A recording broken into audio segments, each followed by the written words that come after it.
من الشيطان الرجيم ونفس وما سواها فألهمها فجورها وتقواها قد أفلح من زكاها وقد خاب من دساها.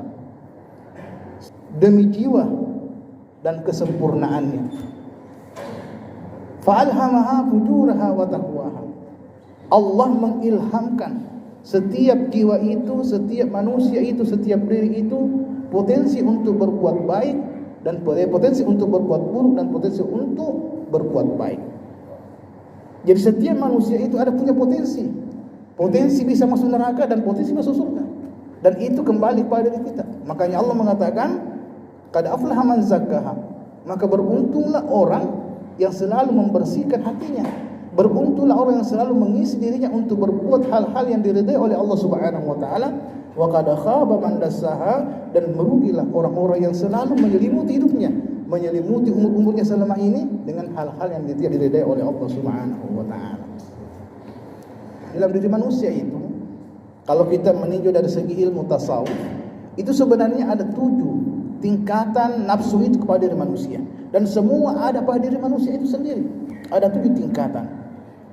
Pada diri manusia dikatakan namanya nafsul ammarah.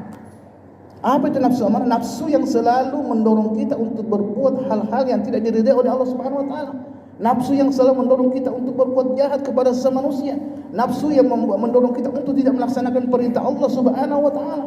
Itu yang harus diperangi, itu yang harus ditentukan, bukan dimatikan, bukan dihilangkan, tetap ada. Selalu ada pada diri kita. Nah, itu. Jadi wajar saja kalau ada orang yang selalu saja kejahatan yang selalu dibuat selama hidupnya, sedikit berbuat hal-hal yang tidak diridai oleh Allah Subhanahu wa taala, maka yakinlah bahwa dia telah dikuasai oleh nafsu ammarah yang ada pada diri. Tapi ketika kita bisa mampu menundukkannya, maka kita termasuk orang yang beruntung. Itu yang pertama, nafsu ammarah. Semua ada pada diri kita. Hanya saja siapa di antara kita yang mampu menundukkan nafsu tersebut. Kemudian yang kedua ada yang namanya nafsu lawamah. Itu nafsu lawamah ada juga pada diri kita. Sering berbuat salah, tetapi ketika dia berbuat salah ada penyesalan dalam dirinya. Aduh, kenapa saya berbuat begitu tadi? Kenapa saya menipu tadi? Kenapa saya mengambil hak orang lain? Padahal saya tahu bahwa itu bukan hak saya. Itu selalu ada, tapi besok dia bertobat kepada Allah, besok dilakukan lagi. Yang ini yang sering terjadi pada diri kita. Hari ini kita berbuat dosa, besok minta ampun kepada Allah, seakan-akan menyesali perbuatannya. Lama-lama laksanakan lagi. Tapi itulah maha hebatnya Allah, maha sayangnya Allah kepada kita. Selama nyawa kita masih di kandung badan, hari ini kita berdosa, besok kita minta ampun kepada Allah, insya Allah maafkan. Besok lagi berbuat salah, dimaafkan lagi oleh Allah Subhanahu wa taala kalau kita minta ampun. Itu hebatnya. Sampai kita kembali kepada Allah. Nanti itu tertutup pintu tobat kalau sudah di alam sakaratul maut. Selama kita masih Allah Subhanahu wa taala memberikan pintu pada kita. Makanya ketika kita melihat ada orang-orang yang selama hidupnya berbuat salah, jangan langsung kecam dia. Salah dia begini, dia lain sebagainya. Doakan dia. Mudah-mudahan diberikan petunjuk hidayah oleh Allah Subhanahu wa taala. Karena hari ini mungkin kita tidak tahu. Hari ini mungkin kita beriman kepada Allah. Hari ini kita lagi beribadah kepada Allah, tapi tidak ada yang tahu bagaimana akhir hayat kita. Makanya Rasulullah sallallahu alaihi wasallam mengajarkan kepada kita supaya setiap kita berdoa kita mengatakan, Allahumma inni as'aluka bi husnil khatimah. Ya Allah, saya mohon kepada Allah supaya tutuplah amalku dengan perbuatan-perbuatan yang baik. Nah, itu karena tidak ada yang bisa. Banyak sudah terjadi kejadian-kejadian pada masa-masa lampau. Rajin beribadah tapi pada akhir hayatnya digoda oleh syaitan. Ini. Kemudian yang ketiga ada namanya nafsu mulhimah. Apa itu mulhimah? Selalu mendapatkan ilham dari Allah Subhanahu wa taala. Selalu ingin berusaha melakukan hal-hal yang baik. Selalu ingin melakukan hal-hal yang diridai oleh Allah Subhanahu wa taala. Padahal itu nafsu mulhimah. Sudah. Kemudian yang selanjutnya ada namanya nafsul mutmainnah. Nafsu yang tenang.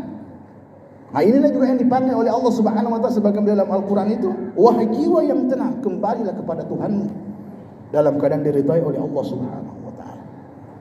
Ini. Kemudian selanjutnya tingkatan berikutnya ada namanya nafsu radiyah. Nafsu yang selalu hanya memohon ridha Allah Subhanahu wa taala, tidak menginginkan pahala. Dia salat sunnah, tidak menginginkan bahwa pahalanya sekian, pahalanya tidak mengharapkan seperti itu. Dia hanya mengharapkan ridha Allah Subhanahu wa taala. Walaupun kata makanya itu Rabi' al-Adawiyah pernah mengatakan, walaupun engkau masukkan aku dalam surga, di dalam neraka, yang penting engkau ridai, maka aku lebih senang daripada engkau masukkan aku dalam surga sementara engkau tidak ridai. Itu namanya selalu mohon ridha Allah Subhanahu wa taala. Jadi makanya kalau kita datang ke masjid, ke majelis taklim dan sebagainya, dia akan latih, ya Allah, saya mohon ridha-Mu ya Allah. Makanya ketika kita mau salat, biasa kadang-kadang diajarkan kepada kita, Ilahi anta maksudi wa ridhaka matlubi wa atini mahabbatan wa biqurbi. Itu yang sering kita. Kemudian selanjutnya ada namanya nafsul mardiyah. Nafsu yang diridai oleh Allah Subhanahu wa taala. Dia ridha kepada Allah, Allah pun ridha kepadanya. Nah, itu nafsul mardiyah namanya. Kemudian terakhir adalah namanya nafsu kamilah, nafsu yang sempurna. Kita ini sebagai orang awam cukup sampai nafsul mutmainnah. Kalau sudah sampai alhamdulillah, sudah jalan untuk mendapatkan rahmat Allah Subhanahu wa taala. Saudara kaum muslimin yang dimuliakan oleh Allah Subhanahu wa taala. Itulah 7 tingkatan nafsu yang ada pada diri kita. Semua ada pada diri kita. Tergantung bagaimana kita membersihkan, bagaimana kita mengaturnya. Qad aflaha man zakkaha, maka beruntunglah orang-orang yang mampu mensucikan jiwanya. Wa qad khaba man dassaha, dan merugilah orang-orang yang selalu mengotori jiwanya. Jadi kita ini berusaha bagaimana selalu berbuat yang terbaik, bermanfaat untuk diri kita dan bermanfaat untuk orang lain.